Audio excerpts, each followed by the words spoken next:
There are things we do almost without thinking, little habits, automatic routines.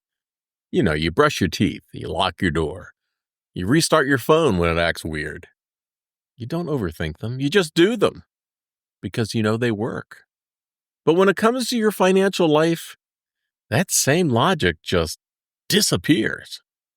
Instead of fixing what's not working, we double down, we self-sabotage, we delay, and we hope things will just magically get better. But they don't. And as a result, we live smaller lives, more stress, less freedom, less joy, even when the fix is right in front of us. Let me show you what I mean. Stick with me because in the end, you'll understand the rest of the story. You know that sound? The click, the pause, the spin. Your screen freezes. Your cursor vanishes. And that little wheel of doom or that blue screen makes its ugly appearance. You tap a few keys, nothing. The mouse doesn't move, and you lean back and sigh. And then what do? You press Control-Alt-Delete, you reboot. No guilt, no shame, no second guessing, just reset. But here's what's strange. Why is it that we'll reboot a frozen computer in 5 seconds, but we'll suffer for 5 years before rebooting our finances? We'll stay up at night with money stress. We'll dodge calls, avoid the mailbox, hope the problem just unfreezes. We know the system isn't working, but we keep clicking the same broken buttons hoping for a different result. So let me ask you something. Oh, and before we go deeper, remember, you're listening to the Get Out of Debt Guy podcast, and if you don't want to miss more powerful moments like this, be sure to like and subscribe so you're always in the loop. So, how long would you sit in front of a frozen laptop waiting for it to work again? Minutes? Hours if you're patient? Would you wait weeks or years? Of course not. But that's what we do with our finances. Meet Jennifer, mother of 2, nurse, organized to the core, the type of person who sets reminders to water her plants. But then came the pandemic. Her hospital cut overtime, the bills didn't. At first, she used a credit card, here and there, a savings account. She had a little. She called it temporary, but months passed. The balances grew, and the fear settled in. She looked at the screen and muttered, I'll fix it tomorrow. But tomorrow never came. One day she opened her banking app. $173 overdrawn. Again? And the fees! Oh. She did what many do. She deleted the app. She didn't reboot. She shut down.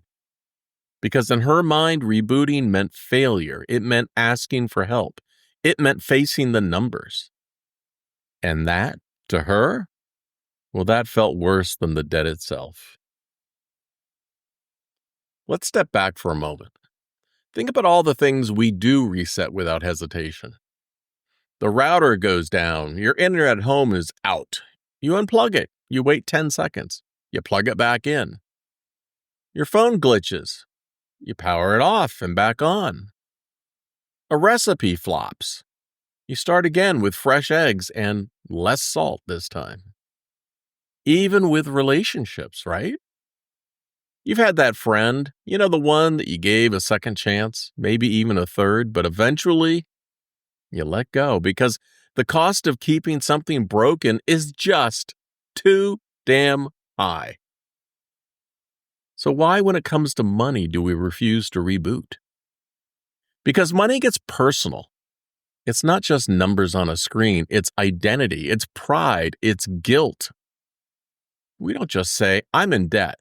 We say, I'm a failure. But here's the truth. Rebooting your finances isn't a failure. It's wisdom. It's acknowledging what's not working and deciding you deserve better. There's another trick our minds play. We tell ourselves, I just need to work harder. I can figure this out. And so we patch the problem. We open new credit cards to pay the old ones. We borrow from retirement to make a payment. We stay in survival mode. But survival mode is not a strategy. It's a stall. Because if the foundation is cracked, painting the walls won't save the house. Sometimes you need a new blueprint, a better map, a clean restart. That's where I used to come in. I don't do this work for individuals anymore, but I did for nearly 30 years. And what I learned in those decades is this. I'm not here to sell you a one-size-fits-all solution because your life isn't a template. Think of me like a map maker. We sit down. You tell me where you are, and more importantly, where you want to go. And together, we chart a path, one that avoids the potholes, one that matches your terrain. And trust me, wherever you want to wind up, it's a lot more peaceful than where you're stuck right now. Even though I don't do this anymore for individuals, my good friend Damon Day does. He's someone that can help you if you need a map. And you can always find Damon at damonday.com. He works with good people in tough situations and helps them find their way. He's the best debt coach I know. Well, Jennifer, she finally reached out. She expected judgment, but what she got instead was a plan. We explored all our options: bankruptcy, budgeting, negotiation, emotional recovery. And at one point, I even joked, you ever try turning your finances off and back on again? She laughed. She probably thought I was stupid. But that laugh meant we were already making progress. She rebooted, not because she failed, but because she was ready to grow and get back to work. Today, she sleeps better, she smiles more, and she checks her bank app again on purpose.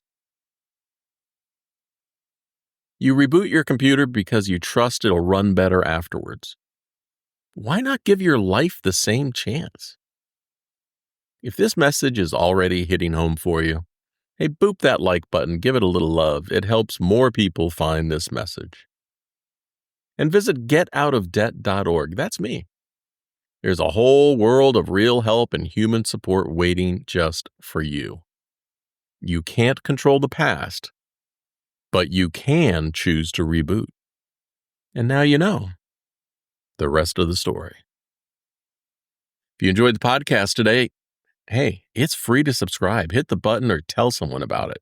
It'll help me. It'll help you too. I love win-win outcomes. And when you hit that like button, it tells the algorithm this was worth listening to. And that helps more folks find their way here. Until next time, stay awesome, be kind to each other, and remember to do good things. So tomorrow when you brush your teeth or reboot your phone, just remember, some resets are easy. The hard ones, they're usually the ones that matter most. See ya. Got a money question keeping you up at night? Well, don't just Google it. Get real answers from real people who actually know what they're talking about.